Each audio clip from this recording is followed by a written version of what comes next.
and good evening all live streaming. This is one, as many of you have heard me say at the other inaugural lectures, this is one of the great moments in the life of the college where we celebrate the tremendous accomplishments and contributions of one of the cherished members of our community. And we get to do it again tonight. This is the inaugural lecture, or the Bowdoin Professor of Asian Studies inaugural lecture. This is a professorship that was created in 2000 by an anonymous donor, established with the specific goals of strengthening and supporting Asian studies at the college, and in particular, scholarship and teaching about China. Since the fund was established about 20 years ago, it has been growing, working to get to the point where it could actually support an endowed professorship, but the donor also allowed us to take funds from it over time to support the work in Asian studies over that time, and for their enormous generosity, we are very grateful. And then last year, we created the Bowdoin Professor of Asian Studies. And tonight's honoree, the first holder of this chair, is Shu-chin Tsui. And it is my great pleasure to have the privilege of introducing you tonight. Professor Tsui is the perfect person to hold this distinguished title and the first chair, not only because of her extraordinary scholarship and deeply engaging teaching about China. She is deserving of this honor because of her value to us as a community, her deeply collaborative work, her mentorship, and all that she brings to the larger Bowdoin College community. Professor Tsui's actual title is the Bowdoin Professor of Asian Studies and Cinema Studies, which truly reflects the interdisciplinary nature of her work. Her examination of issues in modern China range across disciplines that include cultural studies, film studies, visual arts, and gender politics, and her use of the different tools and the vocabularies and insights and knowledge that come from these disciplines provide extraordinary value into our insights into the current Chinese culture. Both her scholarship and teaching provide numerous examples of her groundbreaking and creative thinking. Her 2003 book, Women Through the Lens, Gender and Nation in a Century of Chinese Cinema, and her 2015 book, Gendered Bodies, Toward a Woman's Visual Art in Contemporary China, explored two different media, cinema and visual art, to reveal important truths about the experience of women in modern China. The subject of Professor Tsui's talk tonight similarly promises to reach across the disciplines of cultural studies, cinema studies, and environmental studies to provide insights into modern Chinese society. Her classes, largely inspired by her research trips to China, likewise challenge students to examine cultural issues using a very interdisciplinary approach, with titles like Eco-Cinema, China's Ecological and Environmental Crises, China Urban, Art and Architecture, The Cultural Revolution Through Film, and Fashion and Gender in China. Her teaching is at the vanguard of the kind of interconnected, boundary-crossing thinking that we continue to try to incentivize and value so deeply here at the college. While Professor Tsui has enjoyed many individual academic and scholarly achievements, she's published many articles in leading journals such as Women's Studies, the Journal of Documentary Cinema, and has been a contributor to the Encyclopedia of Contemporary Chinese Culture as three examples. She's most proud of her collaborative work. Shu-chin frequently cites as a career highlight, that's in quotes, so it must be, her involvement in curating as a team the 2013 Bowdoin College Museum of Art exhibition, Breakthrough, Women Artists and Works in Contemporary China, and the collaborative volume, Engendering Chinese Women's Art in the Making, which came as a result of that, which was developed as a result of that. Shu-chin, as we all know, is an amazingly energetic teacher, an engaging and profoundly important mentor. Her own tendency to seek opportunity and take bold action has actually inspired her students to do the same. In the spring of 2004, she is famously known for having challenged her students to stop reading about China and instead get on a plane and go there and find out about China. And that summer, she was joined there by a record 14 Bowdoin students who engaged in language training, cultural programs, internships, and the like. In short, Professor Tsui is a profoundly creative and interdisciplinary scholar, an amazing collaborator, and an inspirational teacher. And I am delighted that we are here to celebrate and honor her tonight. So please join me in welcoming and congratulating the first Bowdoin Professor of Asian Studies and Cinema Studies, Shu-chin Tsui.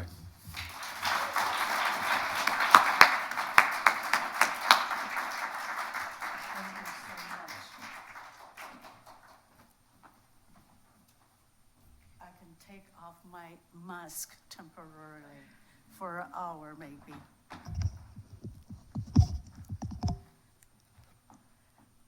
Thank you, President Rose, for the insightful and detailed introduction. Thank you, Dean Scanlon, for your recommendation of this endowed chair. My special gratitude goes also to the endowment's donor. I don't know who you are, but I extend my deepest appreciation. I would not be standing here tonight to present this inaugural lecture without your generous endowment, established particularly for the study of China at the Bowdoin College. As pinnacle of my academic career, the endowed chair is an honor I see as recognizing not only my achievement, but also the mentors, colleagues, and the students who contributed to my development as a scholar and a teacher, and more broadly, the importance of international and racially diverse faculty in the academy. Before moving on to the topic, I'd like to share a couple of anecdotes to add a personal note to my presentation. I'm a member of China's lost generation, sent down to the countryside for re-education during the Cultural Revolution. So we had a few opportunities to watch films. We did not have movie theaters or television sets in those days. Our film screening took place in the open, and you have to bring your own small stools. A film show happened once or twice a year. I can remember the excitement after a day of hard labor working in the fields when we walked for miles along the mountain road with a flashlight in hand to attend the film screening. The motion pictures might be a shadow place on the white sheet, or Chinese films of a socialist realism, or dubbed Soviet imports.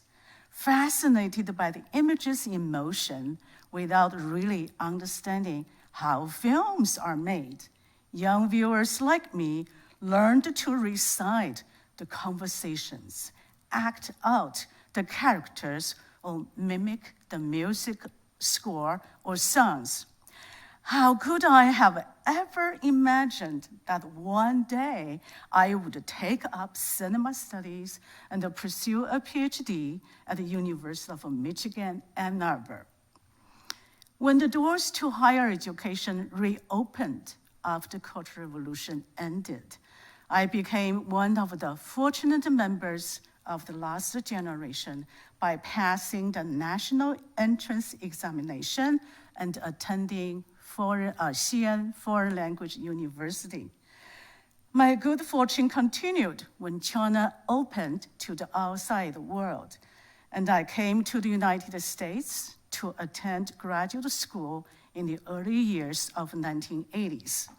I had no idea what field to concentrate on, like my students maybe, until a magical moment inspired me to direct my focus to cinema studies. One day, as I passed by an auditorium, I glanced inside and saw a professor with a microphone in a dark room lecturing to a large group of students. A black and white early Hollywood film played on the screen. The images on the screen drew me in and sparked a desire to learn more about the world of film. So, as a doctoral student, I pursued interdisciplinary degree in American cultural studies, film studies, and the Chinese literature. The professor I glimpsed in the darkened auditorium, Frank E. Beaver, became the chair of my dissertation committee, and the cinema studies and Asian studies became my primary field for learning and teaching and the research and publication. Now I turn to my topic for the evening, remapping China's eco-environmental landscape through the lens of eco-cinema. This is a new manuscript. I have just completed the drafts and share here for the first time in a public setting. People around the world are struggling with a host of catastrophes, such as war, disease, and environmental disasters. In addition to the ongoing crisis of climate change and environmental degradation, for the last 2 years, outbreak of novel coronavirus has spawned costly pandemic. Its persistent variants have pushed us to relinquish the idea of a return to normal and made apparent the need to cooperate and learn to better integrate with the world around us. We have to make a pragmatic turn to ecological environmental concerns.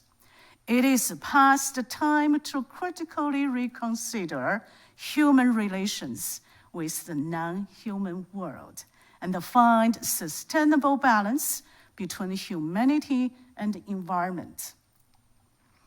Questions raised here, compelled by pressing issues and ever-changing planets, this manuscript remaps China's social environmental landscape through the camera lens of eco-cinema and from the conceptual perspective of ecocriticism. A number of questions motivated the research.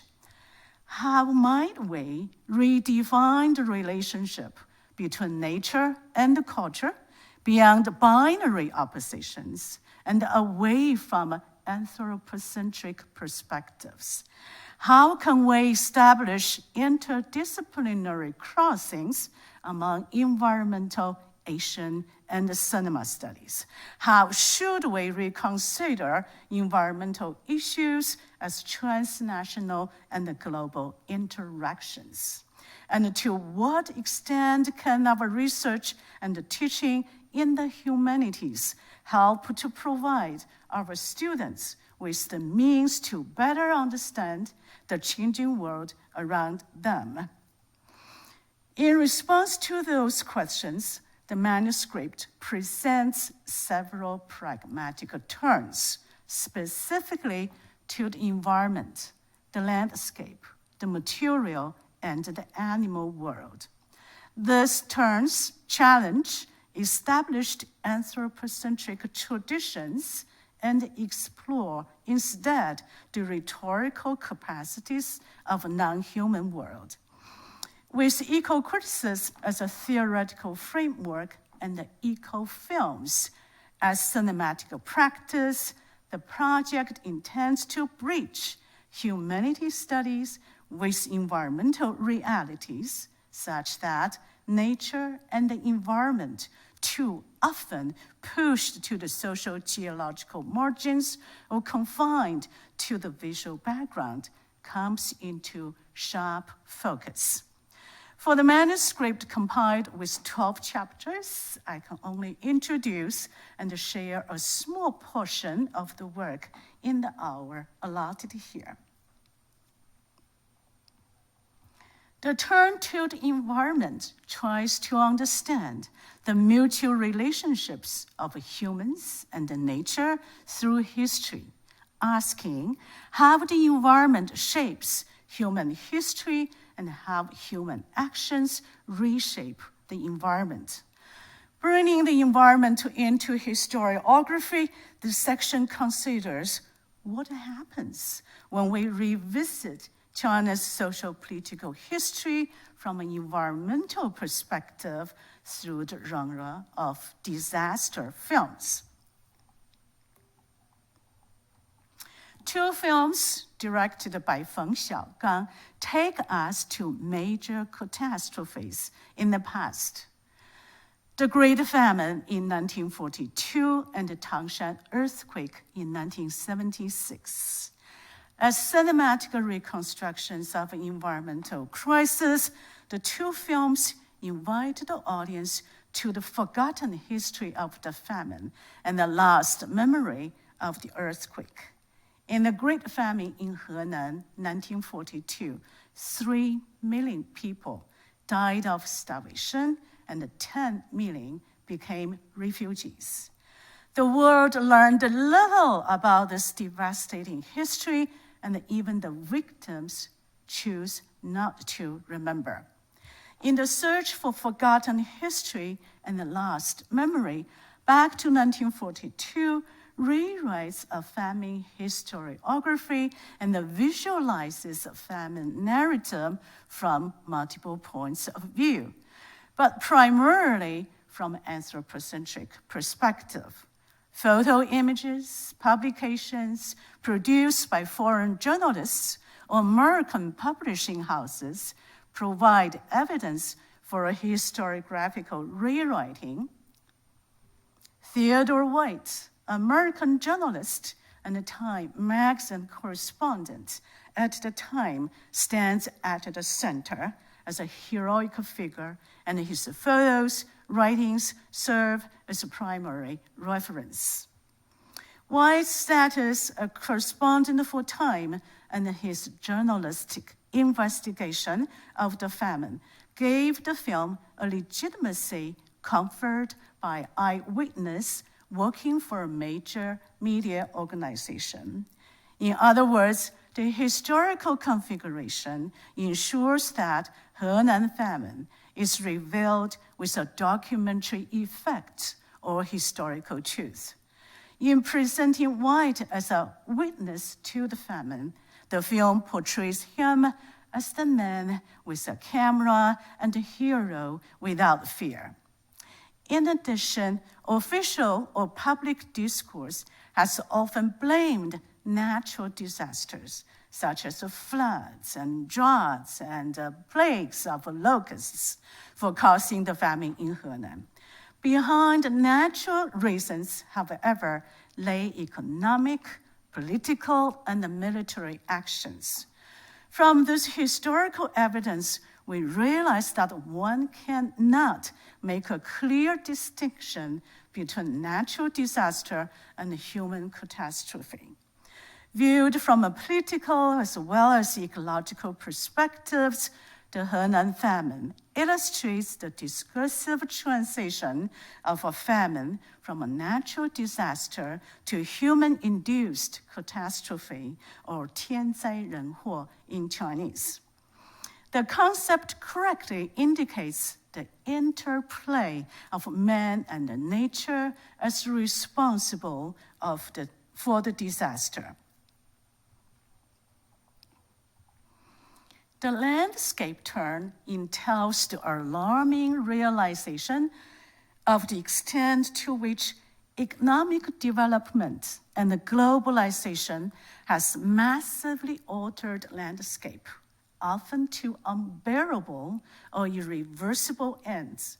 Today, the concept of landscape owes less to the romantic imagination in literature or the aesthetic of sublime in fine arts than to the industrial manufactured landscape consequent to fossil-fueled economic growth. The turn to the landscape shifts our attention so that we see place and space not as a background to a history of economic exploitation, but rather as an active participant in the reshaping of the world. In a corresponding way, film rhetoric changes to reshape the viewing experience of cinema. taking the altered landscape as the point of departure, I'd like to share examples of how China's drive for economic development and urbanization has degraded ecological landscape and wrecked the lives of ordinary people.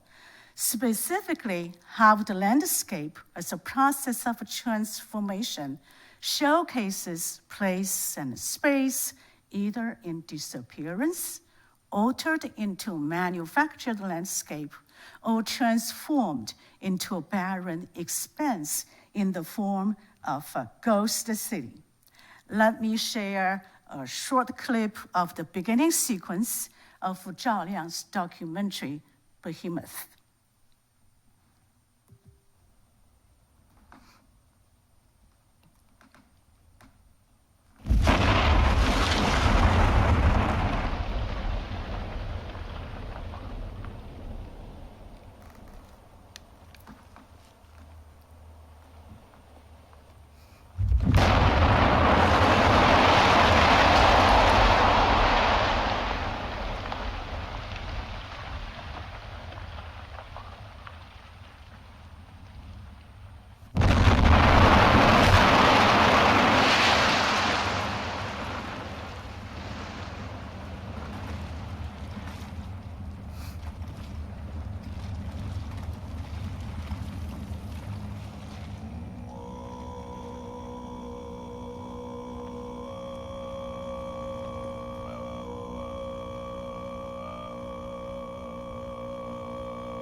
The powerful soundtrack. Zhao Liang's documentary, Behemoth, presents such a vision of the Anthropocene, the age of humans remaking the geology of the earth.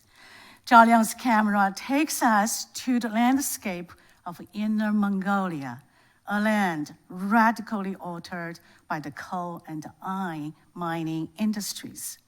Taking its title and the narrative structure from Dante's Divine Comedy, Behemoth shows how a pastoral landscape in Inner Mongolia and the laboring bodies of coal miners move from inferno to purgatory to paradiso, although this paradise is in fact a ghost city. Migrant coal miners endure a journey of torment, and we witnessed the pastoral landscape devastated as miners' laboring bodies became afflicted with black lung disease. The abused landscape and the damaged bodies provide corporal and visual testimony against unbridled industrial exploitation of people and the place.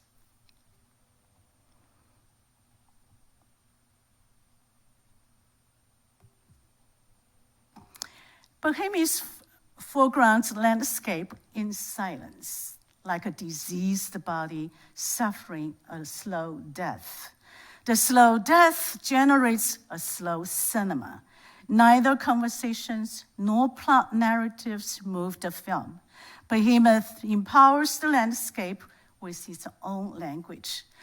An exploited body protesting in silence.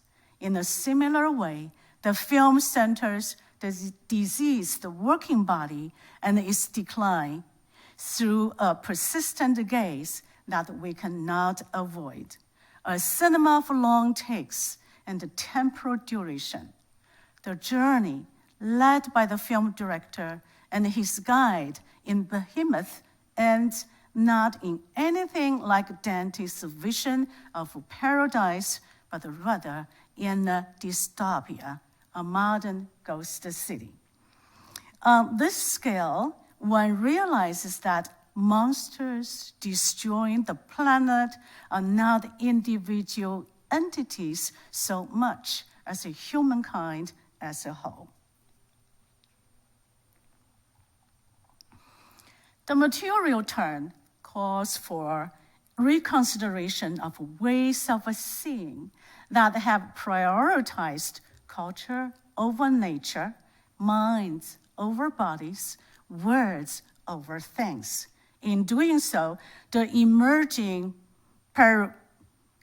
here elicits not only non-anthropocentric approaches, but also possible ways to view the material world without falling into the rhetoric of the economies. The material world, the air we breathe, the food we eat, and the trash we produce, and viruses we encounter, can be viewed from an ecocritical perspective. We can, in other words, practice a material ecocriticism. In this view, things or matter embody agency and can powerfully reshape the human world in both positive and negative ways. Taking Wang Jiuliang's documentary Plastic China as example, we see how plastic waste becomes a transnational trash flow, then trash discourse when moving from one place to another as a commodity. The trade in plastic waste involves trash as a commodity first, moving from high-income countries to low-income ones willing to accept the waste for recycling into reusable materials. Plastic waste circulates along pathways across national boundaries. The film Plastic China presents a conspicuous case of plastic trash flowing from California to China, mapped as recycling and dumping terrains. With consumers situated on one end, recyclers on the other, the flow of trash ties people from different socioeconomic levels into a global chain of industrial production and eco-environmental injustice. The film demonstrates how vast quantities of persistent plastic waste will continue to harm the human body and upset the ecological balance as global capitalist enterprises motor on and consumerism expands. In addition to economic implications, women and the children involved in or affected by waste pollution appear to be the focus of the director's camera. The film audience sees women, children, and the environment as the initial victims of the plastic trash recycling economy. Often in the film, the camera frames the screen with striking documentary images. A working mother with her baby on her back, whose face is covered with flies. A mother nursing her baby right on the piles of trash. Or toddlers playing with medical waste like toys, sucking on injection tubes. In the mise-en-scene of the trash field, mother, children, and the waste sorting site become documentary subjects through which the dangerous and dirty business of plastic trash recycling unfolds. Plastic trash travels not only to China or other developing or developed countries, but also to no man's land in Pacific Ocean. Please allow me to share a quick and powerful clip of how plastic trash has led to the slow death of millions of albatross on Midway Island.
Do we have the courage to face the realities of our time and allow ourselves to feel deeply enough that it transforms us and our future?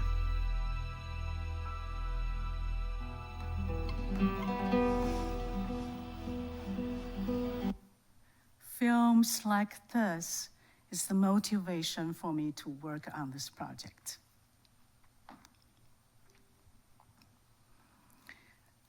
Now I make my final turn to the animal. The animal turn calls our attention to non-human species, those we refer to as animals. The core argument asks us to reconsider the conventional anthropocentric view of human-animal relations. The non-anthropocentric approach explores fresh ways of seeing animals, not simply as resources for human use, domesticated, commodified, slaughtered, or ultimately silenced through human history. Animals and their voices have nonetheless never ceased to challenge the human world. Relocating animals and animality at the center of inquiry, the animal turn recognizes significance of non-human species and prompts a shift in our way of thinking about as well as with animals.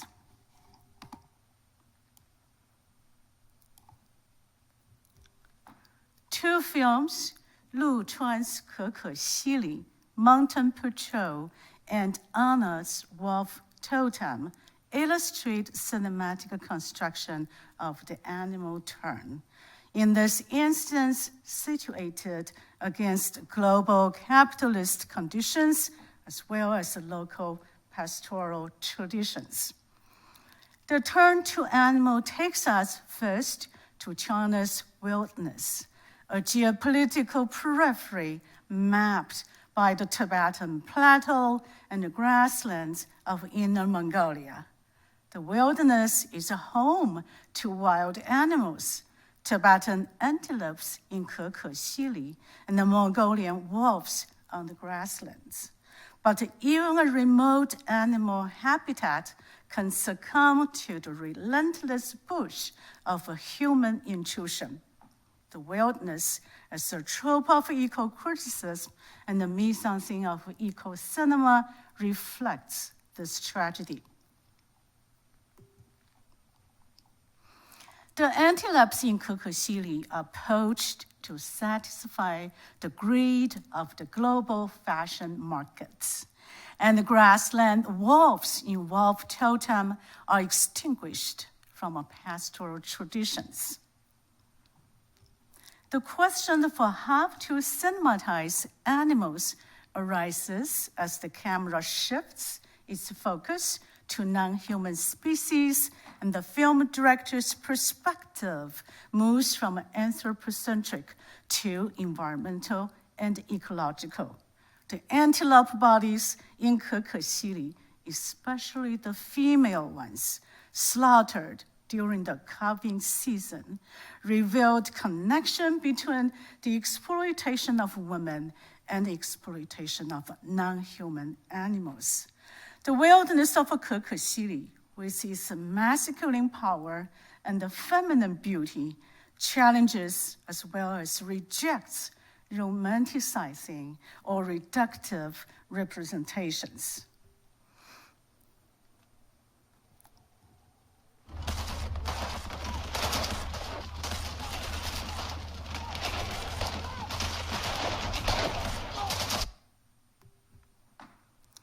Wolf totem positions human-wolf relations against ethnic confrontations between Mongolian nomads and the Han Chinese. The film configures a local nomad as a preacher of a pastoral philosophy and a grassland wolf as an agent of ecological balance. From nomads' perspective on the ecosystem, the world emerges through the conception of a big life and a small life. The grassland is the big life upon which other small lives, plants and animals, and even humans depend for survival. In the eyes of the Mongolia herders, wolves are co-inhabitants of the grasslands, but to the arriving Chinese agrarian settlers, wolves represent archetypal enemies. I like to screen 2 short clips to illustrate the points made here: small life, big life, and the wolf hunting sequence. 狼太可恶了，滥杀无辜，把别人的命都不当命。不对，黄羊才是草原上的祸害，他们把草都吃没了。草原也有生命，是大命。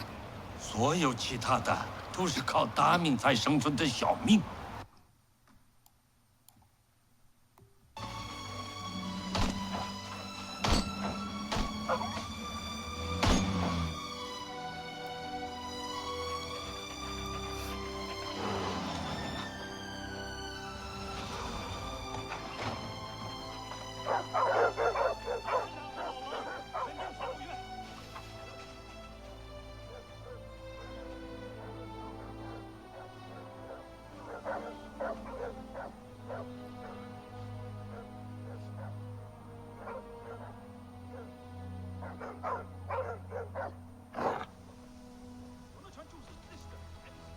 Rather die than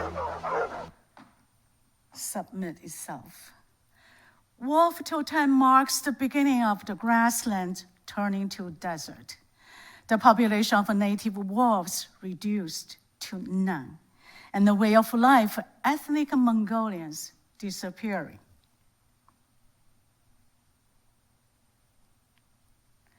My final remarks about teaching and research. I finished the 4 turns now. The concept eco-environmental turns resulted from my experience teaching in the classroom since I first offered the course of eco-cinema in year 2017. Trying to answer the questions raised from the teaching can lead to research and writing. And I find that teaching and research are deeply integrated. More importantly, classroom discussions and the film screenings have motivated our students to use the camera to address environmental issues. I started my talk with my work, but will end with a couple of short film clips produced by my students taking the course of eco-cinema. The first one, Vinyl Haven, and the film director is right here. Mason, where are you? Can you raise your hand? Yes, thank you. That's the film director right here. Enjoy his film, not mine.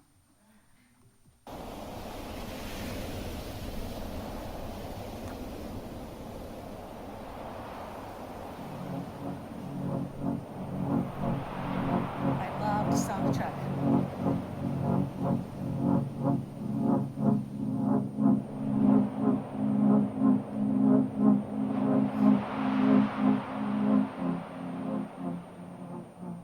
At college, I hitchhiked my way around the world over a year's time. And I have not found any place as pleasant as this to call home.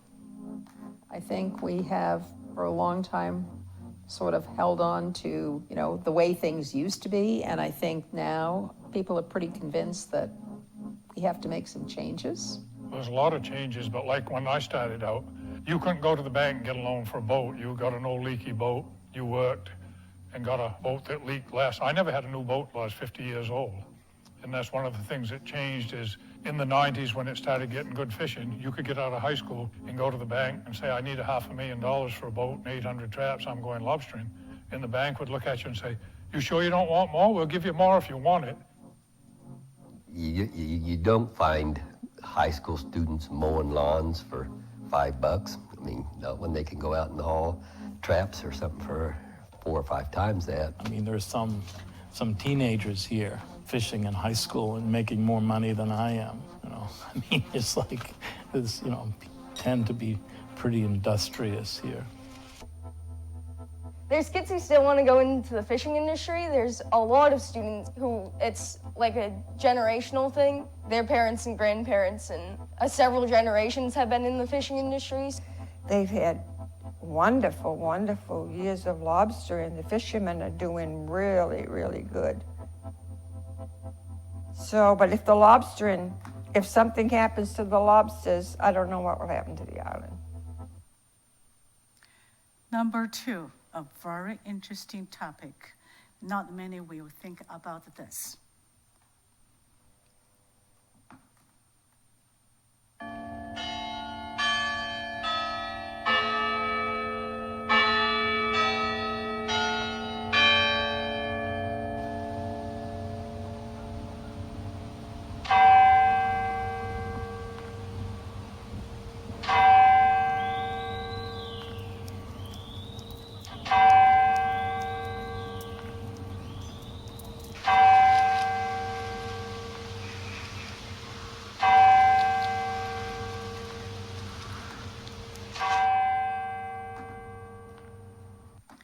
They did a historical research, how scholars came to our campus. Number 3, architecture for tomorrow. The Mills Center is a new academic building with some components to it that we haven't had before. State-of-the-art cinema studies facility, flexible classrooms. There's also an event space that we've never had at Bowdoin before, which will allow faculty, staff, students, and alumni to participate in certain kinds of events in a way that we haven't done before. The naming of the building was less about sustainability than it was about finding an appropriate way to honor one of the most consequential presidents in the history of the college, and that was Barry and the work that he did here. So, And our film star right there. I'm showing the final clip to thank our president for the leadership and the presence that have played such a significant role in the flourishing of our college community. When you announced your departure from Bowdoin, I recalled how our students, with camera in hand, captured so well your vision and the dedication to the college. Also, I'm not done yet, just a couple more sentences here.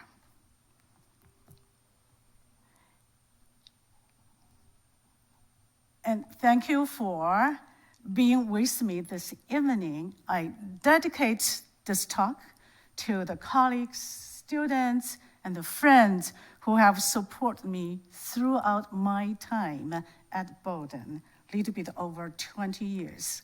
My thanks go also to Christine and her office for overseeing the event, Tony and his AV team for facilitations. Finally, I appeal to our audience to make turns, to shift our attentions to the environment, the landscape, the material, and the animal world. Thank you.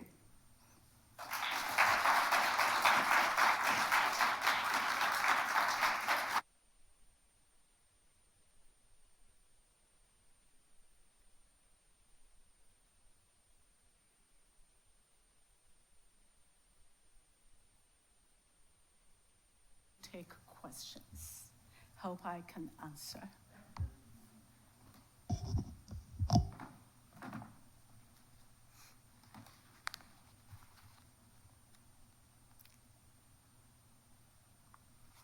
Please.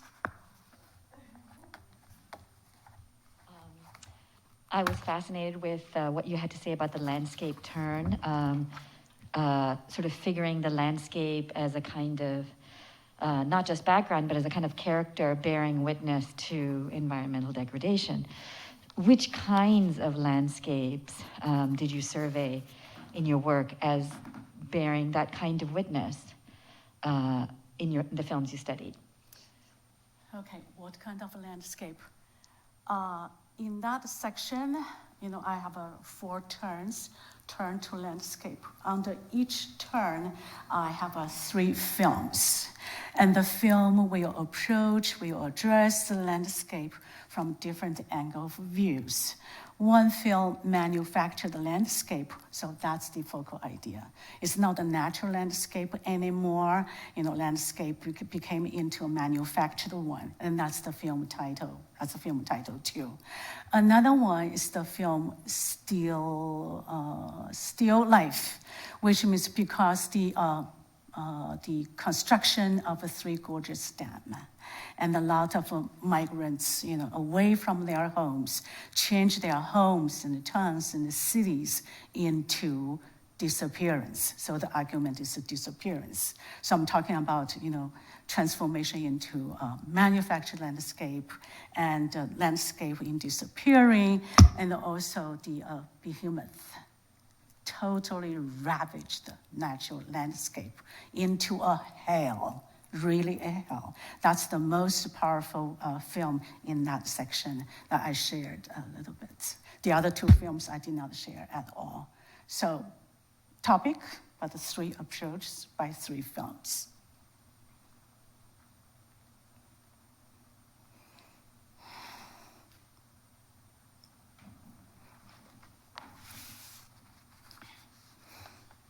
Thank you very much, Shu-chin.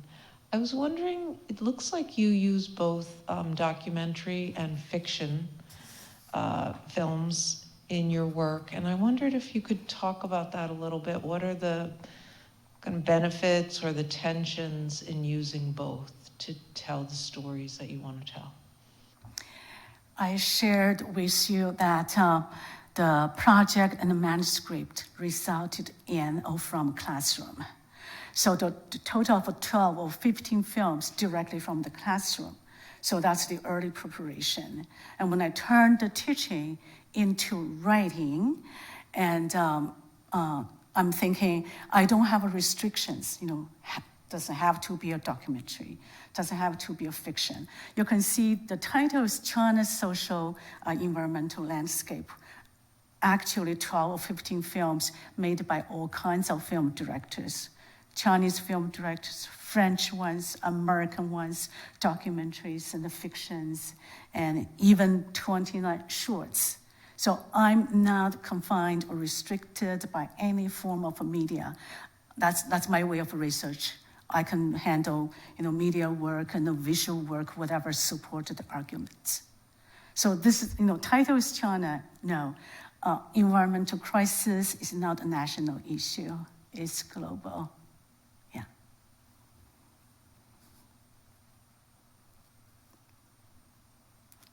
Gemma, don't give me a hard question. Hello. Oh, okay, I'm really short. Hello, I have taken several of your classes, including Hollywood or Asia and Hollywood, eco-cinema, and Cultural Revolution. And my question is, how has your research affected how you conduct your daily life or your personal life? Do I have to? Do I have to touch upon my personal life? This manuscript is the most personal one, driven truly by personal passions and the motivations and the missions. That's the reason I offered this class, I finished this book, really driven, because I see myself to all the films, I prepare to teach, to write. The films educated me to look around my life, my daily life. Nowadays, when I see plastic bags or plastic waste in my house, I feel itchy. And when I wash dishes, and when I hear the sound of water running, I feel painful. When I see other people consume so freely, I feel bad too. When I watch those images of animals slaughtered, I cry. So it's really personal. I teach many classes at Bowdoin. This is the one, the most personal one. And sometimes when I watch those images, impossible, I cannot talk. It's just too touched or tied to my personal perceptions. Again, I said, this is the true motivation for me to finish this manuscript. I'm not writing just for publication or for promotion. And Jan Scanlon gave me a title of endowed chair already. No more title anymore, I know. but I want to finish this book. Yeah. Thank you, Gemma. I want to share something about Gemma. She's working on an honor thesis about her personal story. Can I share a little bit with your permission? She is adopted by white parents from an orphanage in India. And she, for the first time, using honor thesis to share her personal story to the public. Courage to do that.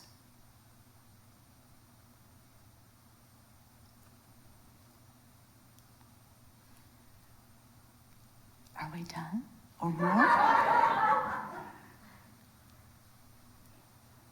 Who is the host? You can make a decision. Or more questions?